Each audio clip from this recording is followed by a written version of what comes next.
Most of us eat every day, some of us too much, because yesterday's food is not enough to supply energy for today's needs. Why then do some of us expect yesterday's portion of heavenly manna, the Word of God, to keep us through today's challenges? On this program, we are going to change all of that. Let's experience God's words today and receive the power we need to live healthy, vibrant lives.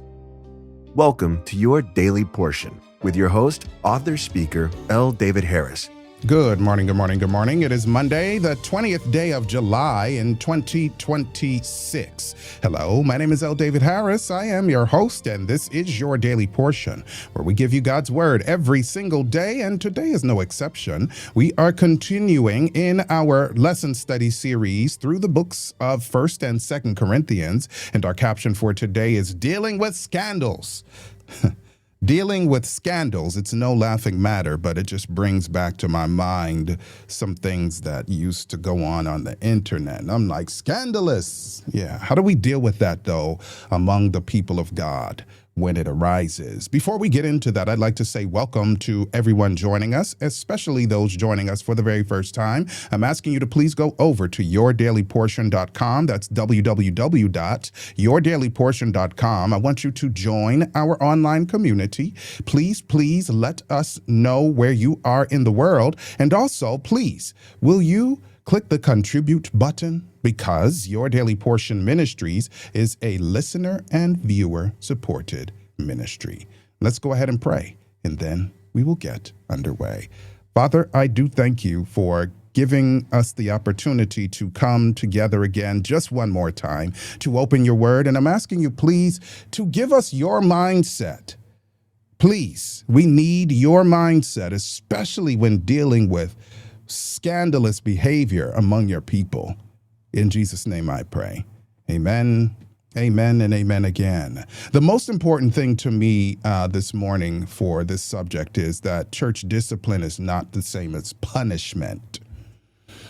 I wish I had the time to teach you what I learned when I was in the field of behavior modification and management, my psych position back in the mid-90s. But there is a total difference between corrective or disciplinary action and punishment.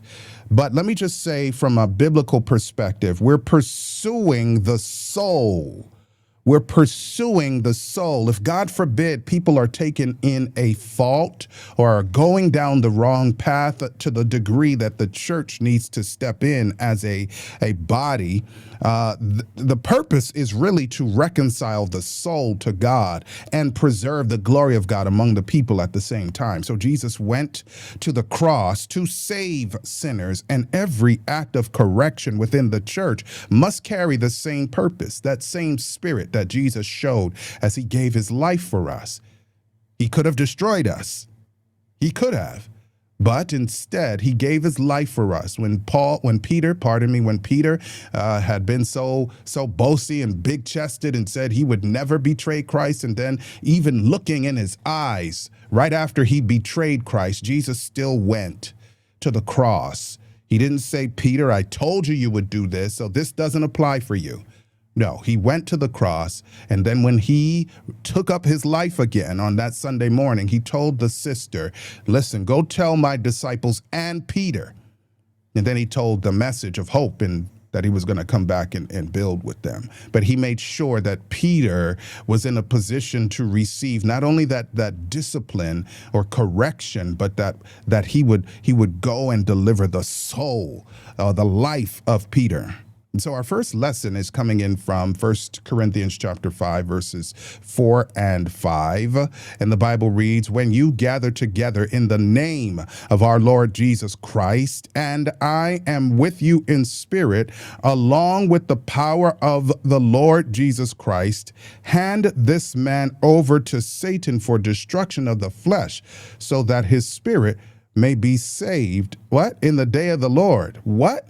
Let me read it from the King James Version. In the name of our Lord Jesus Christ, when ye are gathered together, and my spirit with the power of our Lord Jesus Christ to deliver such an one unto Satan for the destruction of the flesh, that the spirit may be saved in the day of the Lord. What in the world? What are we talking about? We're talking about saving, rescuing, preserving. The ultimate goal of even the most severe church discipline is the salvation of one person. God's redemptive purpose drives every corrective action. So when you see that word to be saved, that is actually, it's zozo. I know it's weird. In Jamaica, if you hear that word, it means something else, but zozo. But that's the ultimate goal. That's the term that I just defined. And so what we are learning here is that Paul's strongest language still points towards salvation. Even when you're like, what? It was jarring for some of you to hear what Paul just said, or we read the record of what he said. But it was still towards salvation. The goal of this handing over, in air quotes, really is not to destroy the person. The goal of removing a person from that fellowship was recovery. Now, let me give you a visual example.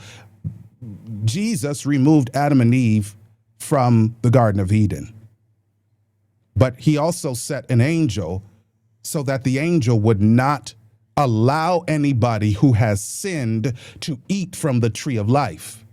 Because a person who's in a sinful state, eating from the tree of life would extend them throughout eternity as sinners. All the pain, suffering, and everything else that goes along with sinning, except for the death part, that would go out forever if the person is able to eat from the tree of life. So what did God do? Did he excommunicate them? No, he did not excommunicate them, but he did disrupt that place, that cocoon of fellowship in order to protect them. And then he taught them in the process the plan of salvation, right? Ellen White said it this way. She said, the hand that is correcting people is the same hand that must be redeeming people. The hand that is correcting people must be the same one that is redeeming people. Jesus did not leave Adam and Eve out in the cold, even though he really did have to. He had to deal with them. He had to deal with Moses. He didn't go into the promised land, but the Bible says that Jesus resurrected him, and he is in the heavenly promise even now as we are speaking. And so before you form an opinion about someone who has fallen into sin or jumped, as the case may be, ask God to show you his redemptive purpose for that person's life. God, what do you want us to do here in order to save this person? What do you want us to do? 1 Corinthians chapter 5, verses 9 and 10. For our second lesson, I wrote unto you an epistle, not to company with fornicators, yet not altogether with the fornicators of this world, or with the covetous, extortioners, or idolaters, for then ye must needs go out of the world. Like what? Let me read it in another version. I wrote to you this letter not to associate with sexually immoral people.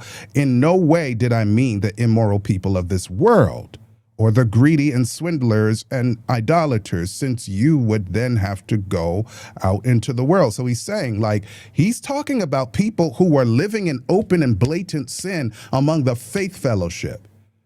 Jesus actually ate with real sinners. Jesus went into the world in order to save the world. That's how you got saved, isn't it, brothers and sisters? That's how he saved me. So he's not saying don't be an evangelist, but he's saying that we should not be, and I know yesterday we ended on this point, but we should not be in the position where if I have a brother that got baptized with me and he has said yes to God, but that brother now is a fornicator, an extortioner, a drunk, or someone who is bound by alcoholism, people who are not struggling now, they are living in open sin. God is saying that there has to be a pathway of correction, a pathway of reconciliation. But in the meantime, don't make them comfortable in sin. Make them comfortable in coming to God and repenting and yielding their will to God. Yeah. Make it a great day. Peace. Thanks for joining us, listening friends. Always remember, we cannot live by bread alone, but by every word that comes from the mouth of God. This has been your Daily Portion with L. David Harris. Make it a great day.